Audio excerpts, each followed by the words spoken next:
Se avaliou, fez alguma avaliação para efeitos de inventário, mas realmente ninguém veio tirar uma foto, sabe? Ninguém desmontou nada. Nada, ninguém mexe em nada. Ninguém mexe em nada. Quantos anos a Giselda morou aqui? 35.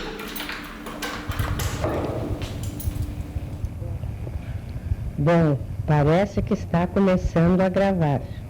Eu só vou ver um bocadinho para fazer uma experiência. Stop.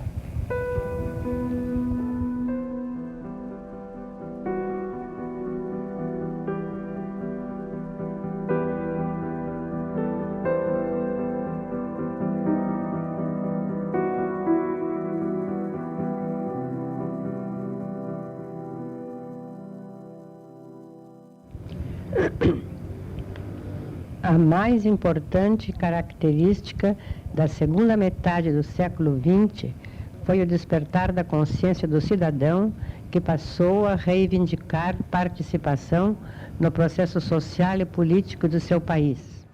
Nós não só estamos lutando pelo meio ambiente, como nós estamos lutando também pelos direitos sociais do povo participar do processo social. Porque abraçar uma causa significa vestir a camiseta e lutar por ela. Eu estou na batalha pela natureza e pela vida dos seres humanos e pelo bem-estar da humanidade há 30 anos. Nós queríamos era participar do mundo dos nossos filhos. Nós estávamos sentindo que esse mundo estava nos ultrapassando. Nós não tínhamos consciência ecológica, mas nós sabíamos que os jovens não nos escutavam mais e nós não podíamos mais viver fora do mundo.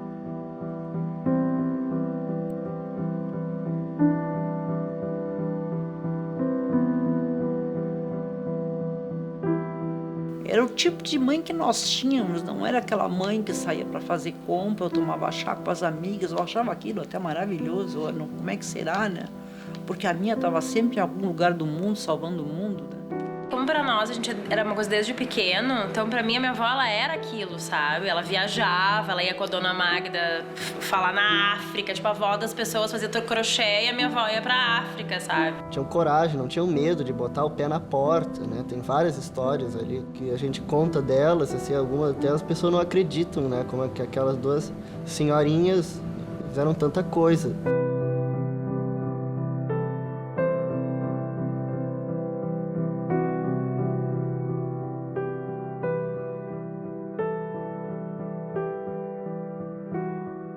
De manhã, no café da manhã, já toda a família tinha que ouvir a campanha que ela estava envolvida. Tu acordar de manhã cedo, com alguém te dando um sermão sobre o esgoto local, não é a coisa mais agradável. A gente até brincava com isso, sabe? Ela parecia que estava dando um discurso, né? A gente falava às vezes, não é discurso, a gente está aqui no almoço de família. Essa preocupação com a natureza, com a ecologia, com a terra, com o verde, com a alimentação mais saudável, tudo isso era novo para nós, como era para todo mundo. E nós achávamos graça que a Giselda tivesse descambado para esse lado. Era assim que a família tomava nós. A educação que ela teve, porque a minha mãe já fez universidade, ela estudou letras. Então, tu já ir para uma universidade já era uma coisa diferenciada, né? E muito jovem ela foi viver com as irmãs no Rio. Então ela teve um grau de instrução muito acima das mulheres da época dela.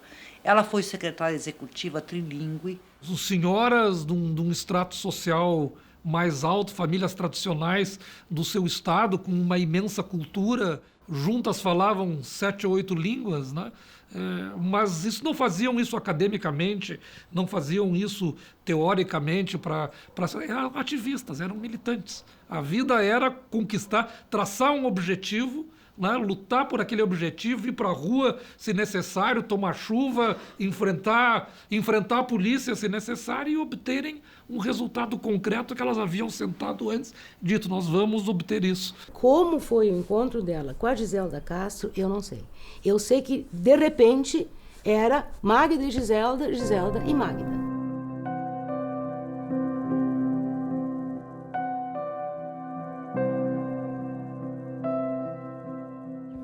Como uma das fundadoras da Ação Democrática Feminina Gaúcha, ADFG, em março de 1964, que tornou-se ADFG Amigos da Terra em 1980, é-me particularmente gratificante relatar a trajetória desta entidade, que foi pioneira em nosso estado e talvez no país, na promoção da cidadania atuante.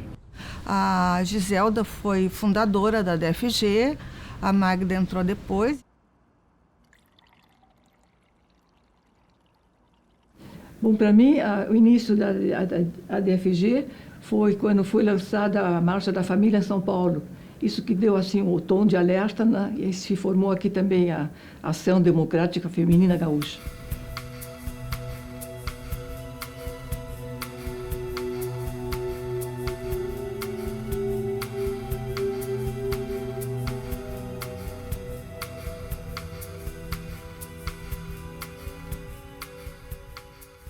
É interessante lembrar que o começo da década de 60 foi muito marcado pelos embates em torno da Guerra Fria e daqueles grupos que consideravam que estava em curso um processo de crescimento da influência do comunismo. Nós íamos fazer uma passeata porque a Dora Kessler, que era a cabeça, ela era muito amiga do comandante do Exército.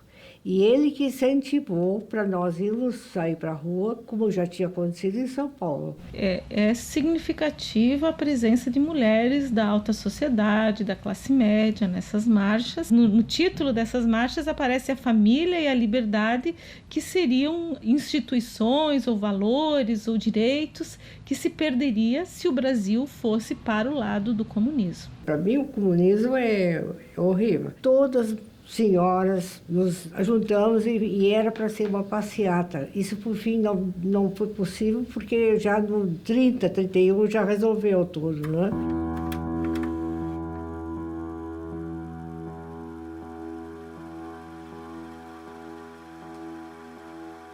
O Brasil começa a ser governado por uma junta que é representativa desses grupos militares que tomaram o poder. Esse foi o início dos 21 anos de ditadura.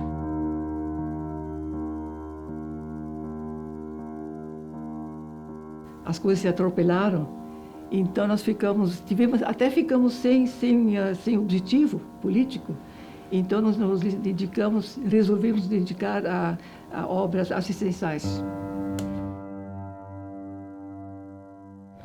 Focalizamos nosso trabalho nas mulheres, pois éramos e ainda somos marginalizadas, que quem educa uma mulher levanta uma família. Qual era o foco ali dela? Era ensinar as mulheres a ter uma profissão, porque para as mulheres não dependerem tanto dos maridos. Tínhamos também com as bolsas de estudo o atendimento médico voluntário, o centro de instrução pré-profissional, corte e costura, culinária, cabeleireira e preparo técnico intelectual, com aulas voluntárias diárias de abril a novembro. Então a Magda fazia nessa associação, com a cunhada dela, a Sofia Renner e outras senhoras e tal, um trabalho assistencial com mulheres de periferia. Até que um dia ela assistiu a uma palestra do José Lutzenberger. Eu sempre digo que um dia a ecologia veio assim, caiu em cima de mim e eu abri os olhos e vi um mundo diferente. Aliás, o que eu sempre dizia e digo até hoje é que um dia nós fomos ouvir uma palestra do José Lutzenberger. Nós quem? Nós, 4 pessoas, 4 senhoras da ADFG, Ação Democrática Feminina Gaúcha. Fomos ouvi-lo, isso foi em início de 72. Eu acho que foi a primeira palestra que o Lutzenberger fez como presidente da recém-fundada Agapan. Nós não conhecíamos nem Agapan, nem Lutzenberger, nem nada, mas eu tinha lido isso no jornal e eu disse assim, ecologia, é esse o assunto que a gente tem que saber. Lutz havia deixado um excelente cargo na BASF para tornar-se um dos maiores profetas das lutas contra as multinacionais e, obviamente, não era persona grata ao regime da época. E chegando aqui, ele novamente levou um choque ao perceber o nível de degradação ambiental que estava em curso. E nisso ele então passou a militar pela causa ambiental. E aí nós fomos e ele fez uma palestra que se chamava assim, Os 4 Princípios Básicos da Ecologia. E foi como se abrissem assim 4 janelas da minha casa e eu visse o mundo lá fora numa nova perspectiva. E a Magda só aceitou o nosso convite para aceitar a diretoria sob a condição de ela se poder dedicar à ecologia. Eu aceitei logo a proposição da Magda, porque eu nem sabia muito bem o que é ecologia. É a primeira vez que eu ouvi essa palavra.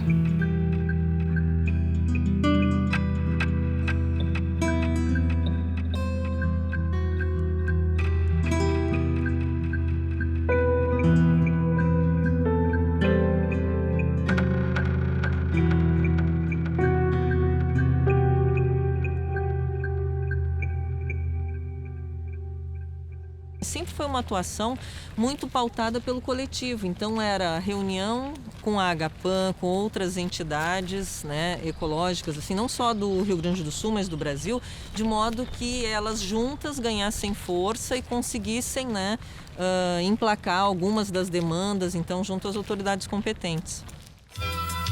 A primeira grande batalha da Ação Democrática Feminina Gaúcha foi a luta para a conservação das ilhas do Guaíba em seu estado natural. 1974, iniciada junto com a Agapan.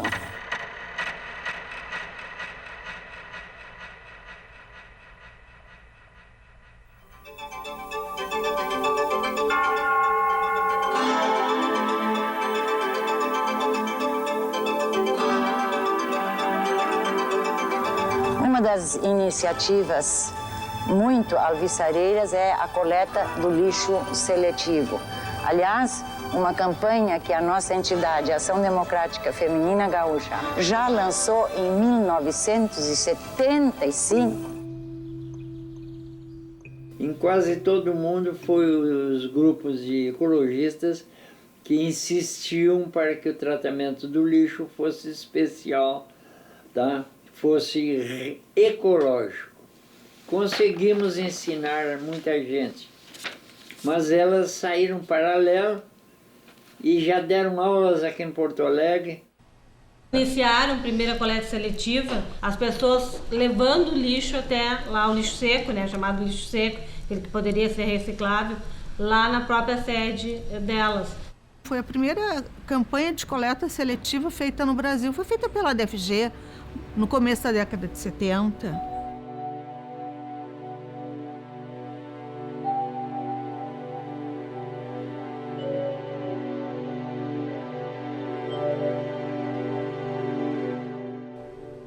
Agora, eu acho que dava uma coisa também diferente, que a contribuição, que a gente poderia dizer, mais feminina, né, que elas trouxeram para a questão ambiental. Giselda e Magda foram pioneiras. Pioneiras em vários aspectos e pioneiras assim no sentimento que elas tinham pela humanidade. Elas abriam mão assim de ter uma vida, que elas tinham uma vida relativamente boa para a época, mas elas saíam a lutar. Eu acho que a mulher tem mais responsabilidades de lutar por um mundo viável para os nossos filhos. Porque nenhuma criança vem ao mundo quando a mulher diz, não quero, porque nesse mundo eu não quero pôr filhos. No começo, tinham resistência dentro da entidade, né? Porque eram senhoras católicas, vamos colocar contra a igreja. Então a DFG, a partir de um determinado momento, encampou isso, né? A Giselda foi uma liderança forte porque ela era católica, ela enfrentou o bispo de época, foi assim um horror. Nesse encontro foi aprovada por aclamação uma moção ao presidente da República para que fosse cumprido o compromisso assumido pelo Brasil em 74 em Bucareste de proporcionar os meios do planejamento familiar para os casais que assim o desejassem. Acusaram ela que ela era burguesa, que só rico podia ter filho. E, no entanto, era o contrário, né? Ela queria que as pessoas mais pobres tivessem mais condições de educar, ter menos filhos e educar. E a gente vê que continua aí o problema do planejamento familiar, né? Não foi resolvido ainda.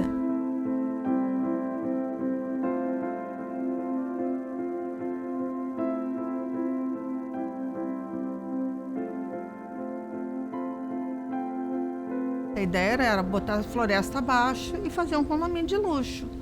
Só que ele era Mata Atlântica, né? Era floresta primária, super importante, e elas travaram assim uma luta incansável, foram processadas, né? Mais a Magda do que a Giselda. Nós estávamos sendo acusadas, então, de estragar os negócios de pessoas maravilhosas e que adoravam a natureza. Afinal, nós resolvemos e fomos para a rua. Tá. Com uma grande fita, grande na frente, assim. De um lado ia a Hilda Zimmermann, da Agapan, e do outro lado ia a Magda Renner. E aí, no meio do nosso andamento, da nossa passeata, alguém disse assim, mas escuta uma coisa, vocês têm um alto-falante aqui, a Magda está aqui com um alto-falante, lá tem outro, não fala nada. Aí nós fomos ver que a Hilda e eu nunca tínhamos lidado com o megafone, né? O dela estava totalmente fechado, a voz não saía nada. Olha, foi muito engraçado.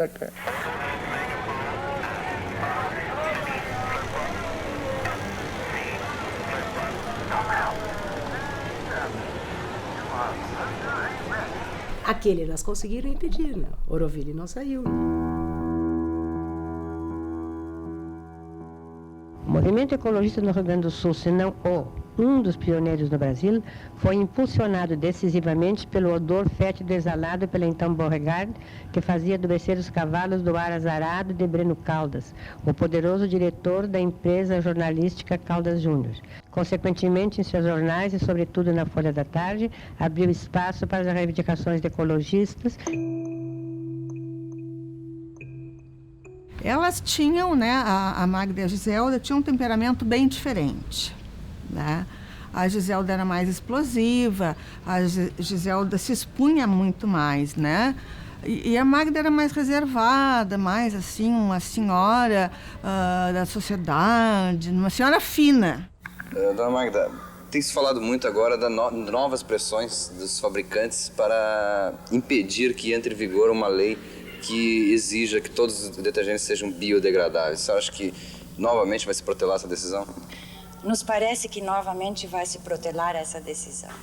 E nesse momento em que a gente entra nos lares de muitas mulheres, eu deixo aqui um apelo às mulheres. Ou nós mulheres, de uma vez por todas, não mais compramos os detergentes que sabemos tão nocivos à água que todos nós temos que beber, ou então jamais conseguiremos algum resultado positivo nesse assunto. Mas elas completavam muito bem, né? Elas nunca competiram, eu nunca via elas competindo. Praticamente olhava para a outra e iam em frente, né? Não precisavam nem se falar. Então elas diziam assim, a Magda é presidente porque o presidente tem que ser uma pessoa que saiba falar, conciliar. A Giselda é a vice-presidente para poder brigar. Cada um, se não tem possibilidades ou tempo, do grande faça as pequenas coisas.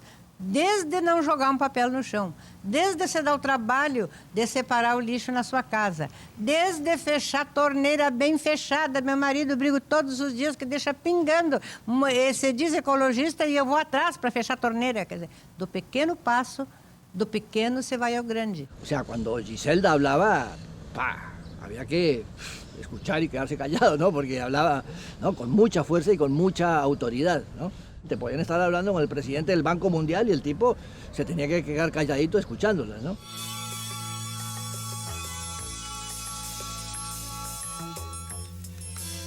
O quartel-general da Ecologia fica nesta casa simples do bairro Bonfim. Aqui, Magda, ao lado da amiga e vice-presidente Giselda Castro, comanda todas as operações em defesa da natureza. Sob o olhar atento das duas, são mantidos contatos com várias entidades espalhadas pelo Brasil e pelo mundo. Elas dividiam uma mesa. Uma sentava de um lado e a outra sentava do outro. Elas não tinham cada um território. Elas tinham o território das duas. Eu, na minha juventude, na época, não tinha tanto pique quanto as duas tinham, né? E eu ficava impressionada. Com mais de 60 anos e pareciam meninas. Eu imagino que elas fariam hoje, assim, com a internet, né, que não tinha essa facilidade, então era tudo muito correio, muito... Sei lá como elas conseguiam tanta informação. Eu lembro assim de diariamente na agência central dos Correios e usar telégrafo, né? Então fax, eram coisas assim que existiam na época, né? Numa época que não tinha internet, mas olha, eram pilhas de cartas, eram aquelas malas diretas, eram mandando correspondência para todo mundo, eram muitos telefonemas, né? Diferentes instituições para tentar sensibilizá-los. E elas já estavam muito, muito à frente, né, de todos, né, até dos jovens da época. Em 1980, nos Estados Unidos, no programa de intercâmbio de líderes do Terceiro Mundo, Magda fez o primeiro contato pessoal com a Organização Internacional Amigos da Terra, que nos escrevera a respeito para que dela participássemos. E no ano seguinte, também nesse mesmo programa, eu levei os papéis necessários para formalizar a parceria e acrescentamos Amigos da Terra ao nosso nome. A única mudança que teve que fazer no estatuto foi incluir a participação de homens, porque antes era a Ação Democrática Feminina Gaúcha, era só mulheres, né? As lutas continuaram iguais, mas a entidade começa a participar de uma maneira mais organizada do cenário internacional. The two of them, Magda and Giselda, were a bit outstanding. O clássico, na época dos ativistas tradicionais, era aquela figura mais ou menos na faixa dos 30 anos, cabelão comprido, camiseta t-shirt, em geral de países do norte. They were more experienced, cultivated, educated, elderly, bourgeois people. Então aparecem essas senhoras de um país em desenvolvimento, com um estilo diferente, roupa diferente, idade diferente, já chamava atenção. So that was a big difference, but it was interesting that they were mixing amongst the young people with no problem. E elas não tinham medo nenhum. Não tinham medo nem da gurizada na rua, nem medo de conversar com o presidente da República, com o governador, com quem quer que seja. Foi indo aos poucos, mas num crescendo, tomando dimensões planetárias, né?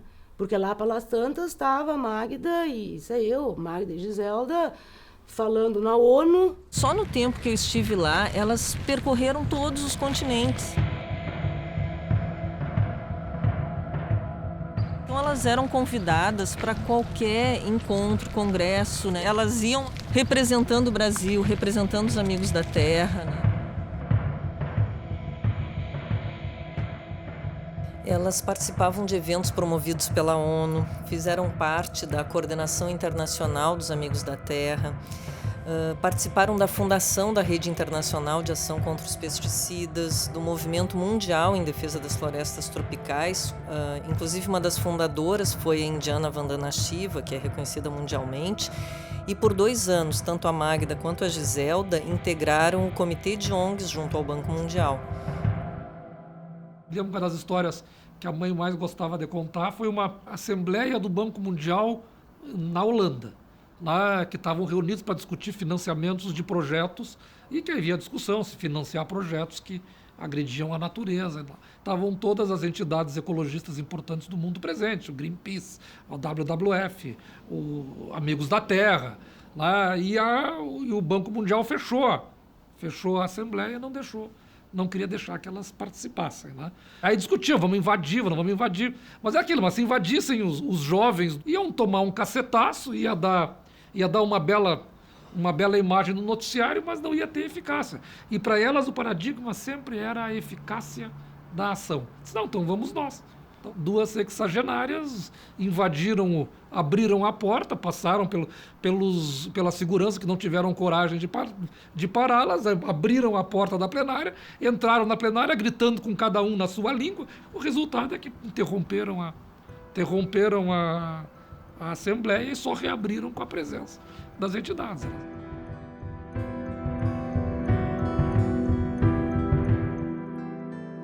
We have developed into a group, and we have nowadays a name that has credibility, not only in Brazil, but as you see, I am here invited to this women's conference. And so we have the enormous hope that we can bring to the industrialized countries our main demands, so that maybe we can still hope for a healthy environment for our children and our grandchildren.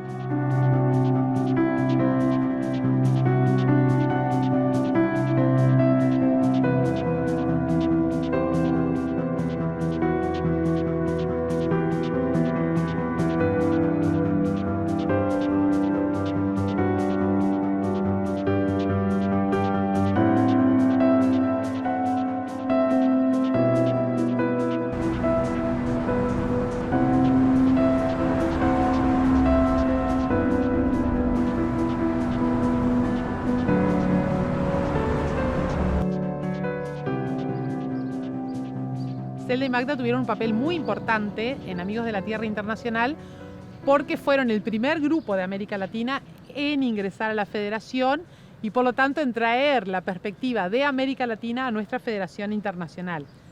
A partir de los años 90 nos planteamos, las organizaciones de Amigos de la Tierra en América Latina, la necesidad de desarrollar una visión diferente del ambientalismo a nivel mundial, una visión que incorporara una perspectiva política, una perspectiva social, una perspectiva económica.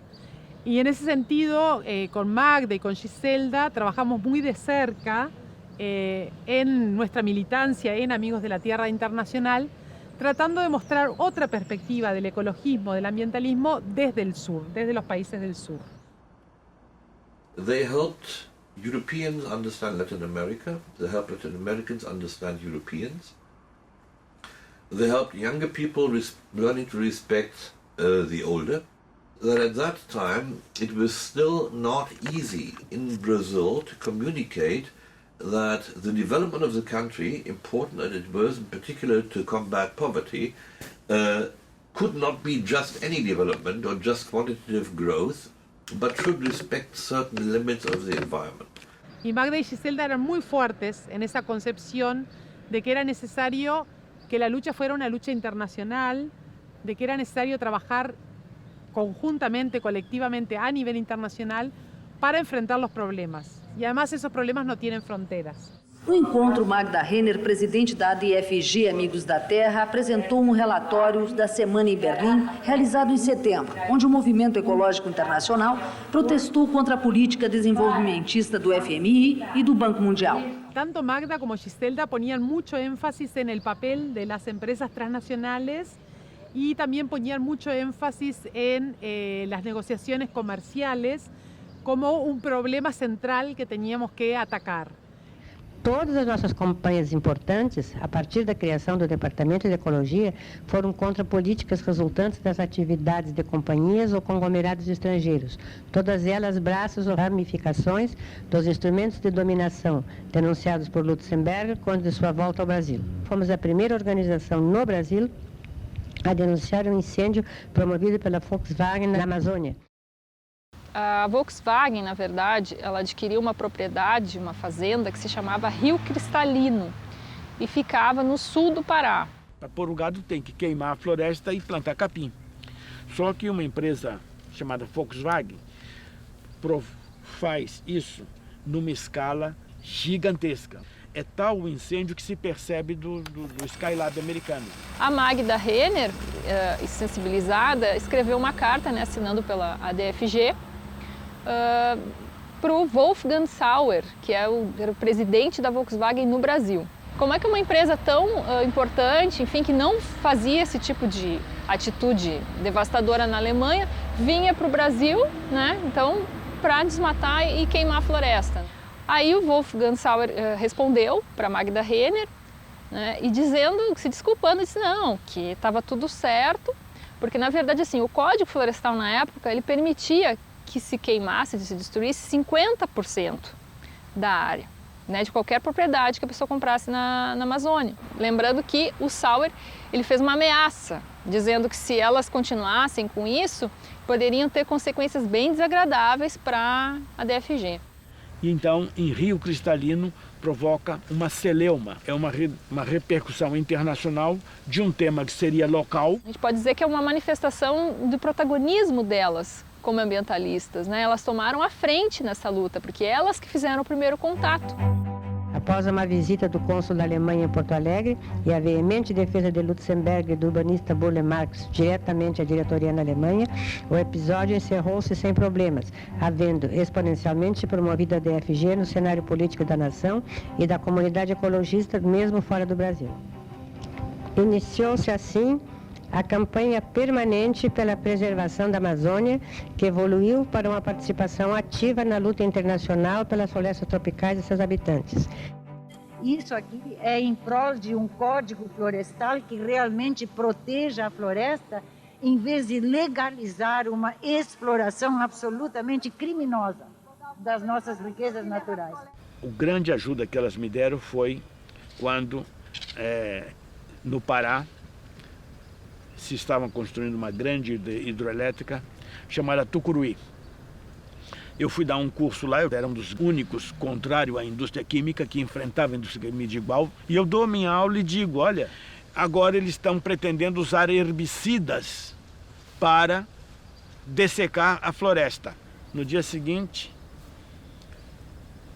a manchete no jornal, dioxina ameaça a Amazônia. Fui conversar com elas, com Magda Renner e Giselda Castro.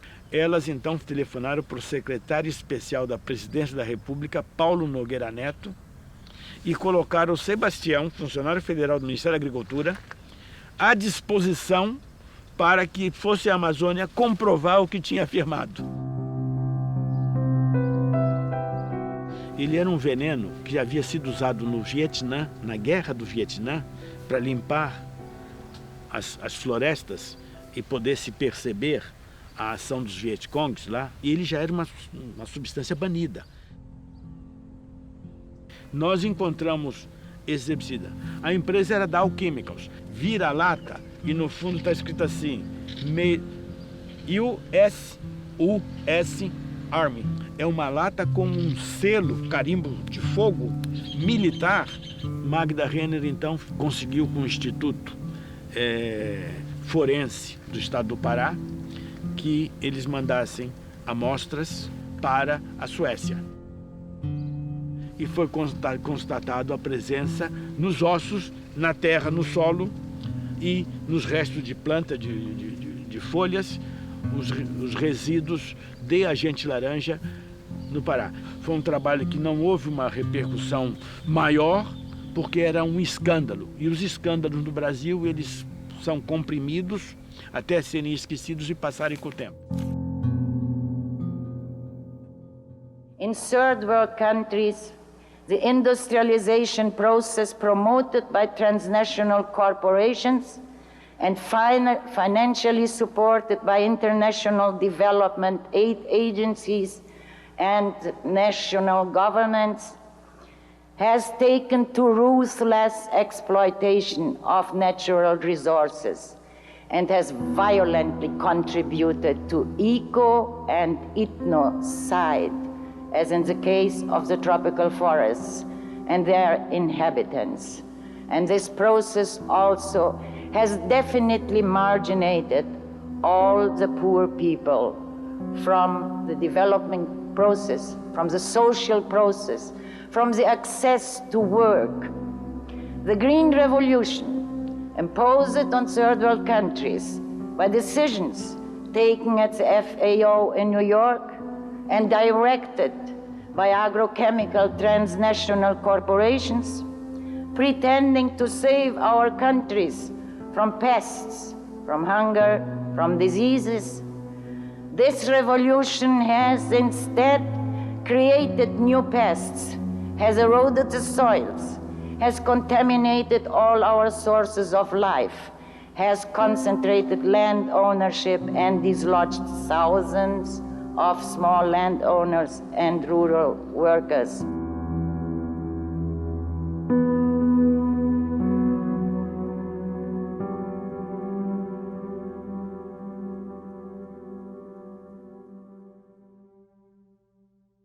começou a aparecer, né, na imprensa denúncias ou reportagens sobre intoxicações do meio ambiente, de pessoas, de animais, intoxicações de agricultores que usavam agrotóxicos.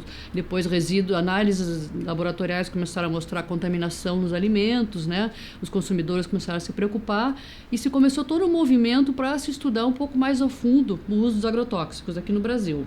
E nesse estudo a gente começou a vir à tona que muitos agrotóxicos que eram proibidos nos seus países de origem eram permitidos aqui. A gente não podia esquecer que atrás da lei dos agrotóxicos existia, digamos assim, os maiores grupos econômicos mundiais, que são a indústria química mundial. A primeira questão terrível foi o nome. Onde é que se viu? Eram defensivos agrícolas, né? Imagina, defensivos, defender, né, as plantas contra as pragas.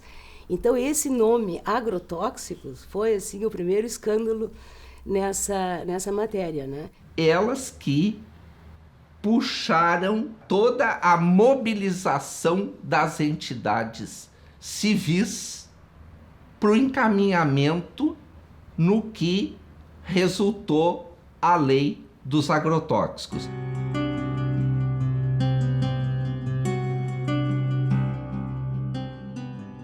Foram elas, junto com outros ambientalistas, foram responsáveis pela redação da lei.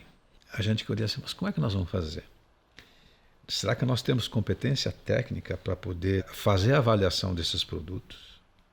Só que nessa discussão, a Giselda e a Magda, elas foram muito claras. Bem, nós não temos, mas eles têm. O governo, por exemplo, dos Estados Unidos, da Alemanha, tem. Certo? Se eles dizem lá que aqueles produtos que eles estão produzindo não podem ser aplicados na agricultura dele por questão de saúde pública ou por risco ao agricultor, se eles dizem isso é porque eles estão analisando. Então vamos usar a análise deles. Isso tudo depois evoluiu para a promulgação da lei chamada Lei dos Agrotóxicos, né? Que foi a 7747 de 82, que, dentre outras coisas, proibia agrotóxicos que fossem proibidos nos seus países de origem. Lançou a discussão no país. Outros estados imitaram e, finalmente, alguns anos depois, veio a lei federal sobre essa matéria. A lei federal estendeu, então, essa legislação a todo o país, digamos, não tão severa quanto a nossa pretendia ser, e, a partir daí, nós começamos a ter um certo controle, né, sobre esses, afinal, venenos, né?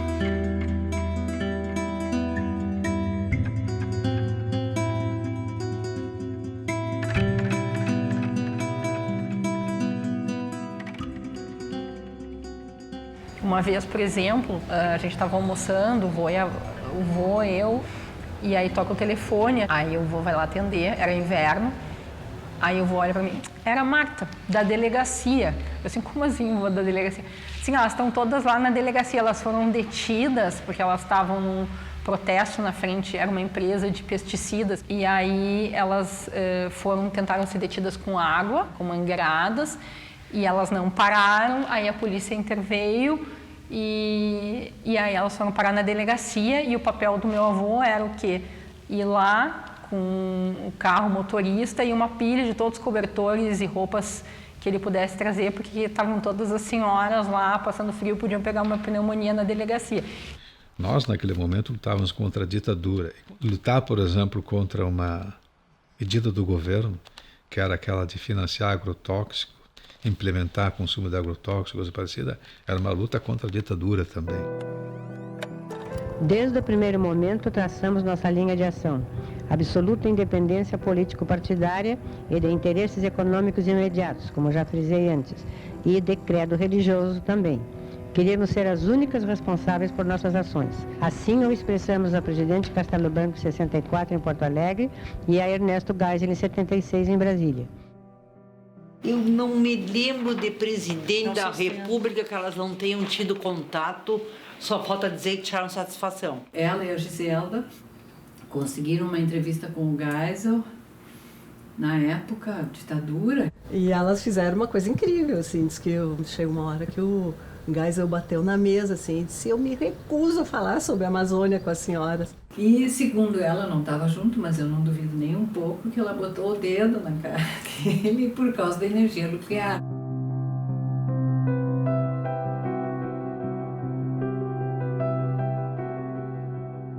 elas iam fazer uma passeata, uma manifestação, elas avisavam, né, a Secretaria de Segurança Pública que elas iam fazer tal manifesto, ia passar por aqui, por ali, e a polícia ia para dar segurança para elas. A pessoa que nos atendeu, esse lá na segurança, disse assim, mas as senhoras podem fazer descansadas o seu passeio, porque eu vou colocar alguns guardas, para que as senhoras não sejam importunadas. Nós quase que não levantamos das cadeiras, porque imagina só, nós indo para a rua para uma ação contra, afinal, os interesses do dinheiro ali. Elas sempre souberam utilizar a sua origem de classe, a sua origem política, os seus relacionamentos em favor de suas lutas. Isso é uma concepção ativista, militante, né? Eu tenho essa vantagem e eu utilizo para mim. Como surgiram em 64 em apoio aos militares, aí eram amigas, né? Literalmente amigas pessoais, da velha guarda de generais que deu o golpe. Elas sabiam que eram intocáveis, né? Que não podiam, né? Não era qualquer coronel da brigada que podia, né, se contrapor e atacar pessoas que eram amigas pessoais do Castelo Branco, mesmo que o Castelo Branco tivesse já falecido.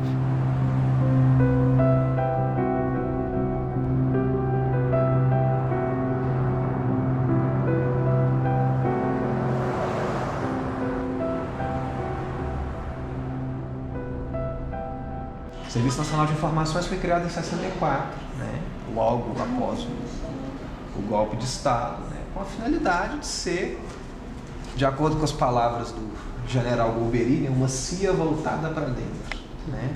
No passado havia uma restrição ao acesso a essa documentação. Hoje, com a nova Lei de Acesso à Informação, né, isso possibilitou que o Arquivo Nacional conferisse o acesso hoje livre a esses documentos. O que se percebe nesse documento é que o documento primeiro cita o histórico da organização e cita que ela era uma organização aceita dentro do regime, digamos, mas ela vem se modificando aqui de acordo com a atuação, né? O subversivo, na linguagem dos órgãos de informação da época, é o contestador do regime. Elas aqui a gente as vê como pessoas assim com as quais os órgãos de informação estavam preocupados, porque eram pessoas que estavam contra a ideologia vigente, o regime vigente, né? Atualmente, a referida associação vem mantendo insistente atuação com o objetivo de manipular a opinião pública e pressionar as autoridades governamentais para solucionar a problemática do meio ambiente, do menor abandonado e do controle da natalidade. Antecedentes de Magda Renner, né, a qual em 8 de novembro de 76, participou do lançamento do Manifesto Ecológico Brasileiro, de JL. José Lutzenberg. José Lutzenberg. No volume de documentos existentes sobre elas, a gente vê que elas eram monitoradas de perto.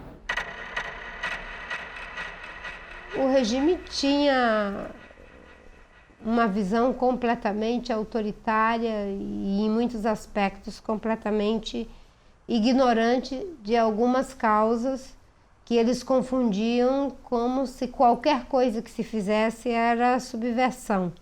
O Chico Mendes também era altamente vigiado. Lançavam muitas suspeitas, muitas vezes, sobre o trabalho dele, como se ele fosse alguém que estivesse ali querendo defender interesses estranhos.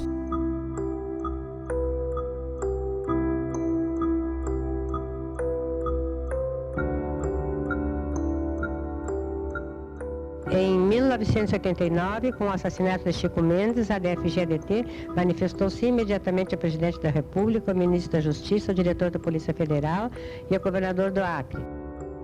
Quando ele morreu, elas tiveram um posicionamento imediato de que fosse investigado, de que fossem punidos os assassinos.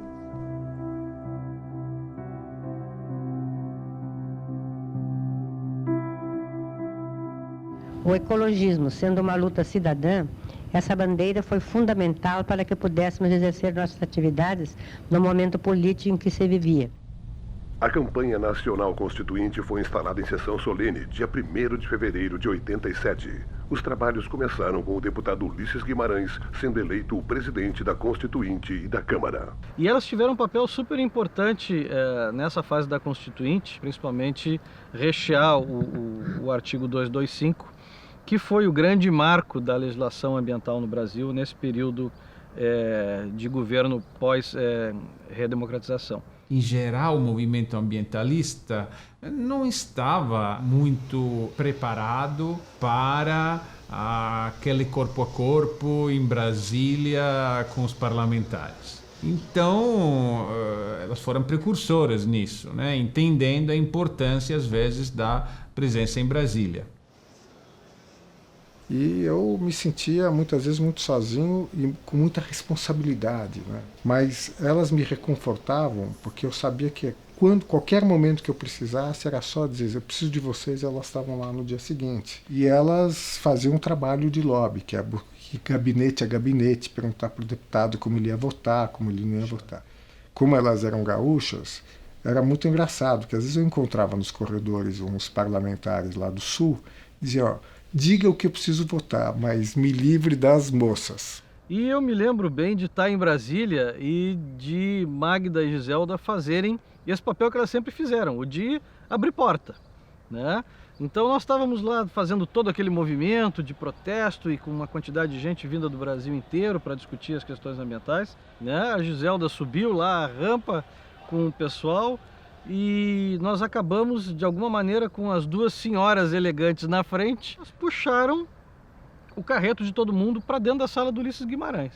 E me lembro bem delas fazendo entrega das sugestões da sociedade civil para o capítulo de meio ambiente da Constituinte. Quer dizer, isso era importante, democrático e num país que estava se democratizando. Os integrantes do movimento ecológico gaúcho foram em passeata até a Assembleia, onde entregaram à presidência da Casa um manifesto pelo 5 de junho, Dia do Meio Ambiente.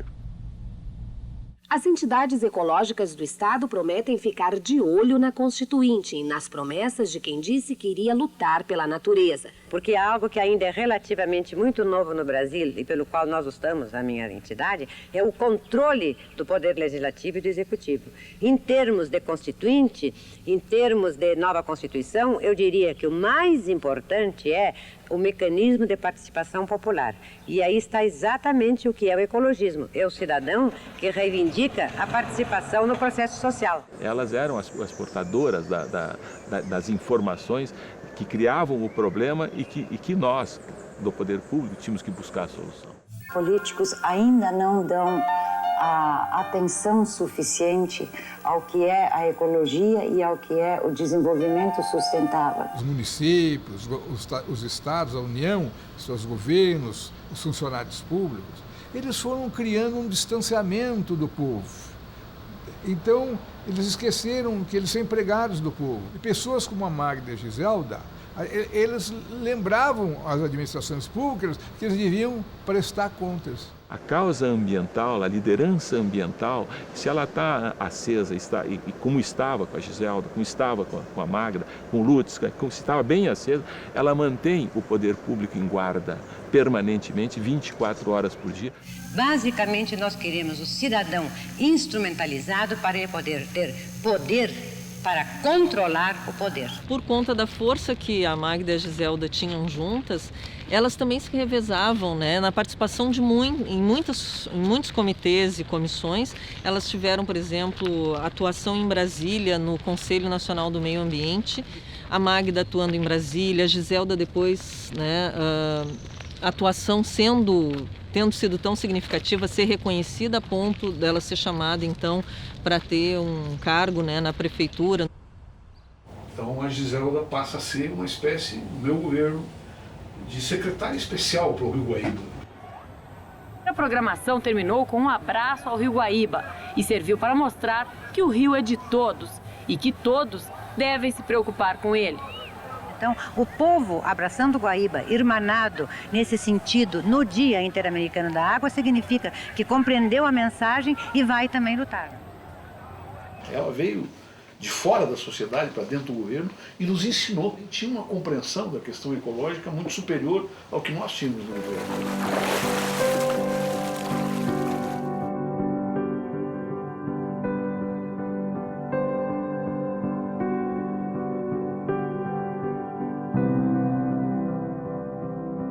São tantas as campanhas levadas a cabo nesses quase 30 anos de atividades ininterruptas, mas todas obedeciam, dentro dos objetivos específicos, à premissa fundamental da proteção das fontes de vida.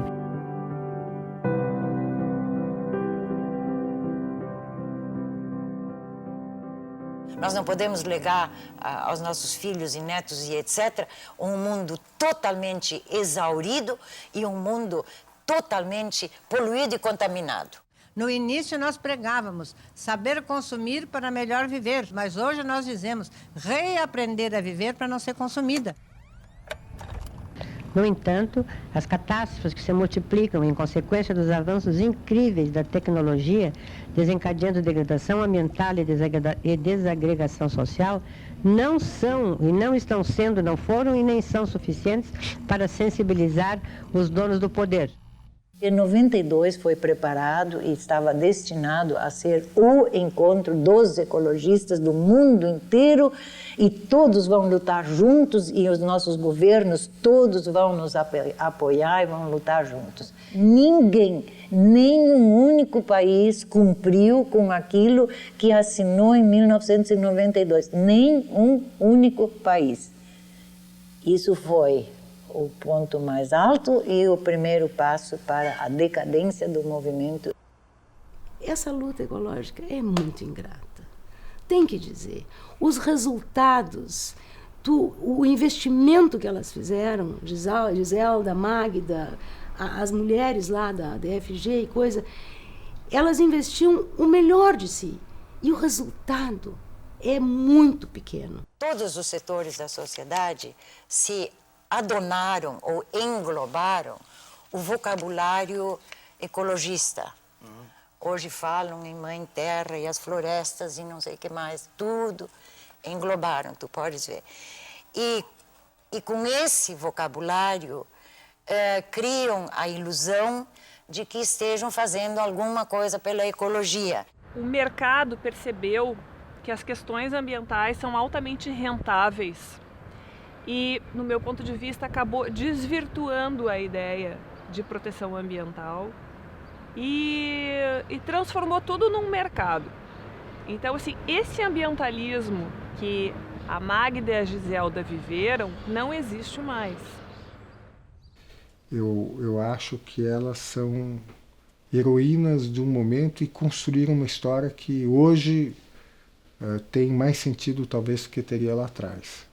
Ainda que durante muitos anos e até hoje as pessoas acham que os ambientalistas são meia dúzia de ecochatos, né? Mas eu acho que nós somos mesmo ecopersistentes. E elas foram um exemplo e um símbolo dessa persistência. Se está muito longe de fazer justiça ao papel extraordinário que elas tiveram na construção de uma consciência, de uma cultura voltada para a vida.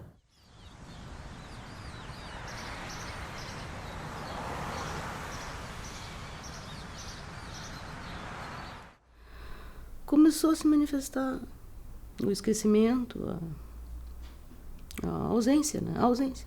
Hoje em dia, ela é uma pessoa ausente. Não sei se a doença dela talvez também já estivesse começando, a gente não notou, mas ela se retirou de muitas atividades quando meu pai faleceu. Para minha surpresa, eu não esperava isso, porque embora ele nunca participou ativamente, mas estava sempre ali do lado e fazia o contraponto, entende? Quando ela achava que o mundo ia terminar.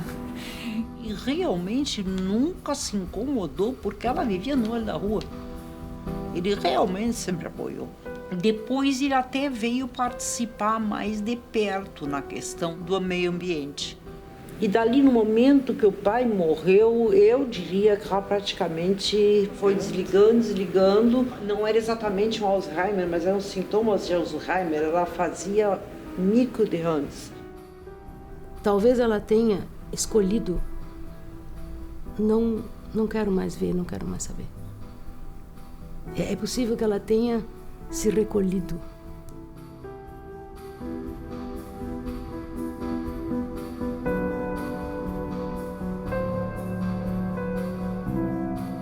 Que ela tentava mudar o mundo, tentava. Eu acho que a principal educação é a educação do exemplo. E essa é que ela deixa.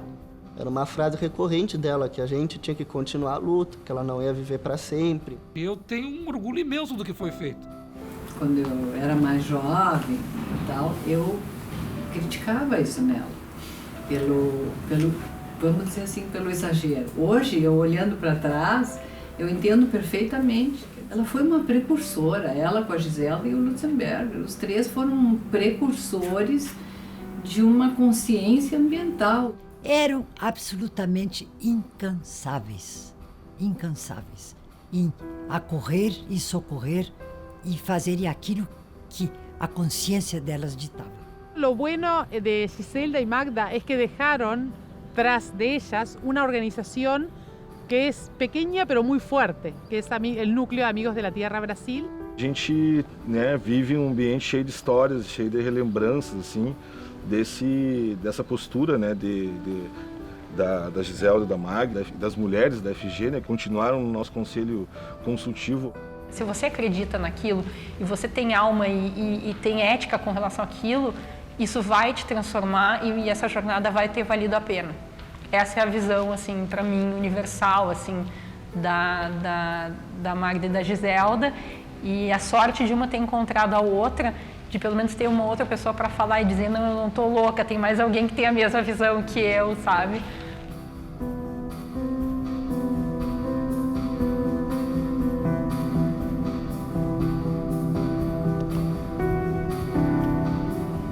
Em 1974, ao assumir Magda Renner a presidência, instituímos o Departamento de Ecologia, que ficou diretamente ao nosso cargo, meu, Giselda Castro e da Magda. Resta-me acrescentar que todos os fatos aqui registrados estão devidamente documentados e à disposição de quem os queira verificar. Está.